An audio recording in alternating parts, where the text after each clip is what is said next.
Bismillahir Rahmanir Rahim. Alhamdulillahi Rabbil Alamin.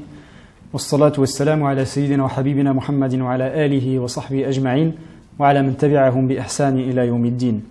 Ayyuha al-ikhwa wal akhawat, assalamu alaykum wa rahmatullahi ta'ala wa barakatuh. Chers frères et sœurs, bienvenue à toutes et à tous dans cette nouvelle émission intitulée Warattil al-Qur'ana tartila, récite le Coran avec soin, diffusée par la chaîne satellitaire Iqra, et qui sera consacrée, incha'Allah, à l'étude des règles bien particulières de la récitation du Coran, appelées règles de tajwid. Ces règles de tajwid seront abordées, incha'Allah, à la lumière du livre Le Tajwid simplifié, nouvelle approche, et nous serons accompagnés sur ce plateau par trois de nos étudiants de l'IUSH de Château-Chinon, Ilyas El-Lamdawi, Mohamed Fath Al-Khair et notre frère Mohamed Mahjoub. Bienvenue à tous les trois. Chers frères et sœurs, dans l'émission précédente, nous évoquions l'une des règles principales qui est celle concernant les points d'articulation des lettres, makharijul huruf, que nous avions vu en détail. Avant de passer à la règle suivante, les traits distinctifs des lettres, voyons un bref aperçu de cette règle concernant les points d'articulation des lettres. Comme vous le voyez à l'image, nous avons le premier point d'articulation al-jawf, duquel provient donc les trois lettres alif, wal waw, wal ya, les trois voyelles longues a, ou, i. Nous avons al-halq, dans lequel nous avons trois sous-points d'articulation, trois points d'articulation secondaires. Adna al-halq pour les lettres ghayn et kha, wasatul halq, le milieu de la gorge pour les lettres ha, ayn, et enfin aqsa al-halq, le fond de la gorge pour les lettres ha et la lettre hamza. Pour le troisième point d'articulation, al-lisan, nous avons 10 points d'articulation secondaires pour 18 lettres. Le premier point d'articulation secondaire, aqsa al-lisan, le fond de la langue, au contact du palais mou pour la lettre qaf. Le second point d'articulation, toujours aqsa al-lisan, le fond de la langue, cette fois-ci en appui au contact du palais mou et dur pour la lettre kaf. Le troisième point d'articulation, wasatul lisan, le milieu de la langue avec le milieu du palais pour les trois lettres jim, shin, ya, et en précisant pour la lettre ya qui est la lettre vocalisée et non la lettre d'allongement. Ya, yi, you, ay, et non i. Le quatrième point d'articulation, l'un des deux côtés de la langue qu'on appelle al-hafa, ou les deux ensemble, avec les molaires supérieurs pour la seule lettre dad. Le cinquième point d'articulation, nous avons aussi les deux côtés de la langue, mais la partie la plus proche de la pointe, et qui englobe l'extrémité de la langue pour la seule lettre lam. Le point d'articulation suivant, le sixième, qui est celui de la lettre nun, donc l'extrémité de la langue, n, en appui sur la papille incisive, légèrement en dessous de la lettre lam, et en étant accompagné du nasillement qui provient de la cavité nasale. Le septième point d'articulation est le suivant, celui de la lettre ra, l'extrémité de la langue en appui sur la partie incisive et proche de la lettre nun, ra, ri, ro. Le huitième point d'articulation est celui des trois lettres ta, del et ta. On utilise l'extrémité de la langue en appui sur la racine des incisives supérieures. Le neuvième et avant-dernier point d'articulation, celui des lettres sad, zay, sin. On utilise l'extrémité de la langue en la collant à la base de la face interne des incisives inférieures, en mettant en valeur ce son qui passe entre les incisives supérieures et inférieures. As, az, es. Et enfin, le dixième et dernier point d'articulation concernant la langue, celui des trois lettres za, zel, tha.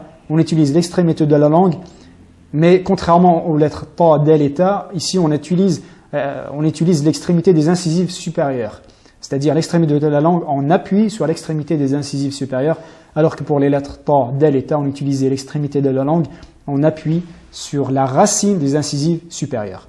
Le quatrième et avant-dernier grand point d'articulation, celui des lèvres, al-shafatan. Nous avons deux sous-points d'articulation.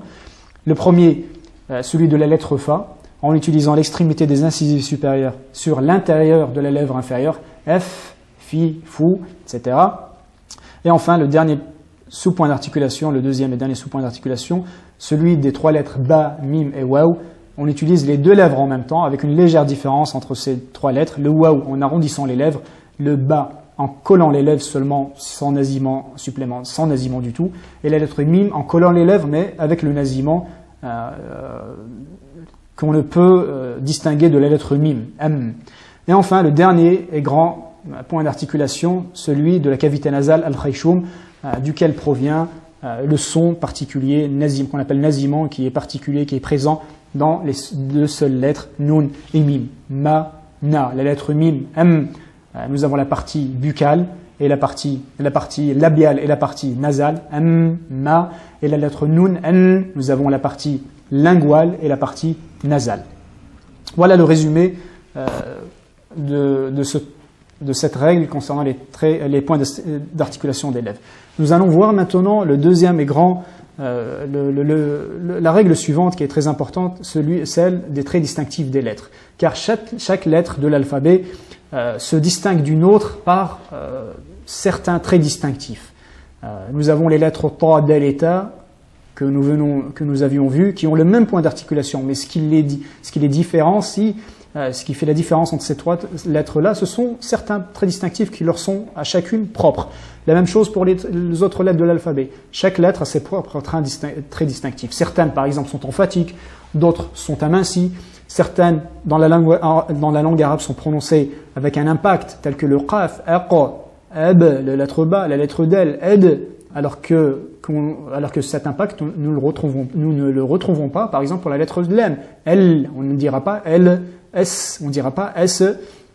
Nous avons par exemple ce sifflement qui est bien spécifique à ces trois lettres, Sad, Zay, Sin, As, Ez, S, qu'on ne retrouve pas pour les autres lettres. Par exemple, la lettre Ta, on ne dira pas Ta, Et, mais bien Et.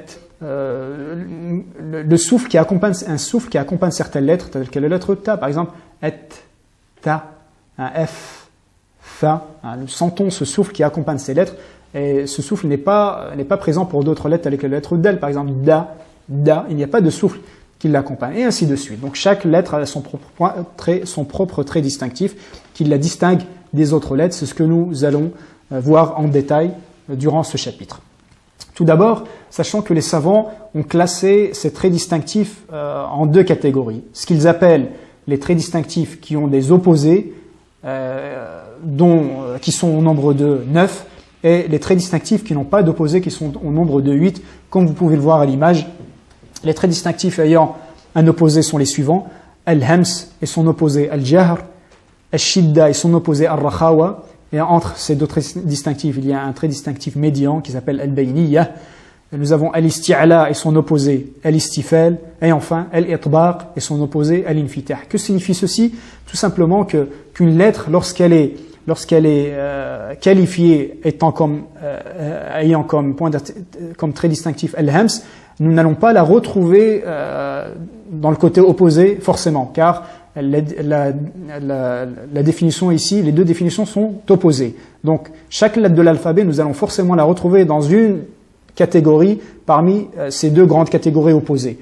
Ou bien la première catégorie, al-hams, al-shidda, al-isti'la ou al-itbaq, ou bien dans la deuxième catégorie, al-jahr, al-rakhawa, al-istifal, al-infitah. Je vous donne un exemple avant de voir cela en détail. Par exemple, la lettre Ta. La lettre Ta, elle a comme trait distinctif al-hams et non al-jahr. Elle aura comme trait distinctif al-shidda et non al-bayniyya ou al-rakhawa. Elle aura comme trait distinctif al-istifal et non al-isti'la. Et elle aura enfin comme trait distinctif al-infitah et non al-itbaq. Autrement dit, chaque lettre parmi les 29 lettres de l'alphabet aura au minimum 4 traits distinctifs. Et puis, nous avons une autre catégorie de traits distinctifs qui sont ceux appelés traits distinctifs n'ayant pas d'opposés, qui sont les suivants, comme vous pouvez le voir: al-safir, al-qalqala, al-lin, al-inhiraf, al-takrir, al-tafashi, al-istitala, al-ghunna. 8 traits distinctifs qui n'ont pas d'opposés, donc c'est-à-dire que les lettres de l'alphabet pourront avoir, pas obligatoirement, un trait distinctif parmi ceux-là. Il y a certaines lettres de l'alphabet qui n'auront aucun de ces traits distinctifs. Certaines lettres de l'alphabet qui auront un trait distinctif parmi ces 8 traits distinctifs. Et une seule lettre parmi les lettres de l'alphabet, qui est la lettre Ra, qui aura 2 traits distinctifs parmi ces 8 traits distinctifs. Voyons voir maintenant en détail ce que signifient tous ces traits distinctifs et quelles sont les lettres qui leur sont appropriées. Premièrement, pour la première catégorie, les traits distinctifs ayant des opposés. Nous avons 4 catégories ici. La première catégorie, al-hams et al-jahr, sont deux traits distinctifs qui concernent la production du souffle, la continuité du souffle. Les savants ont étudié chaque lettre une par une et ont essayé et ont essayé de distinguer quelles étaient donc celles qui étaient accompagnées de souffle de celles qui ne l'étaient pas. Et, elle est accompagnée de souffle.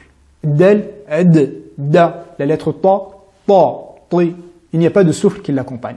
Et ainsi, les savants ont pu mettre dans la première catégorie certaines lettres, une dizaine de lettres, et dans la deuxième catégorie, celles qui n'ont pas de souffle qui accompagne les lettres.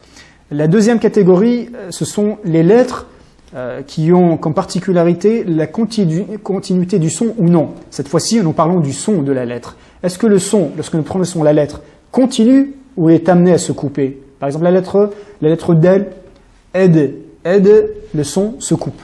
La lettre ha, le son continue. La lettre lam, le son continue partiellement. C'est pour cela que nous avons une lettre, un trait distinctif médian qui est al-bayniya.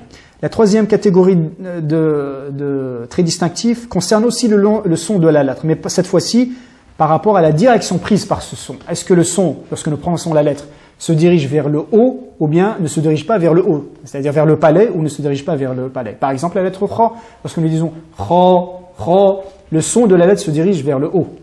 Lorsque nous prenons la lettre ha, le son se dirige vers le bas.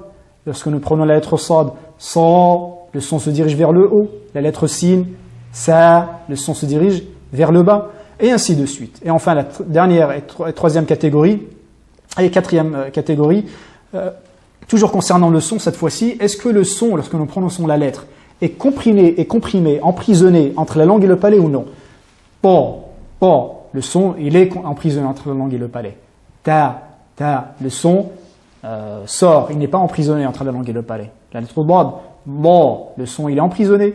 La lettre del, da, le son sort, et donc il n'est pas emprisonné entre la langue et le palais. Voilà donc les 4 catégories qui nous permettent de distinguer les différentes lettres de l'alphabet. Est-ce qu'elles font partie de la première catégorie ou elles font partie de la seconde catégorie? Est-ce qu'il y a un souffle qui les accompagne ou non? Est-ce que le son continue ou non? Est-ce que le son se dirige vers le haut ou non? Ou est-ce que le son est emprisonné entre la langue et le palais ou non? Nous continuerons, Inch'Allah, après cette courte pause. Nous reprendrons juste après, Inch'Allah. Barakallahu fikum.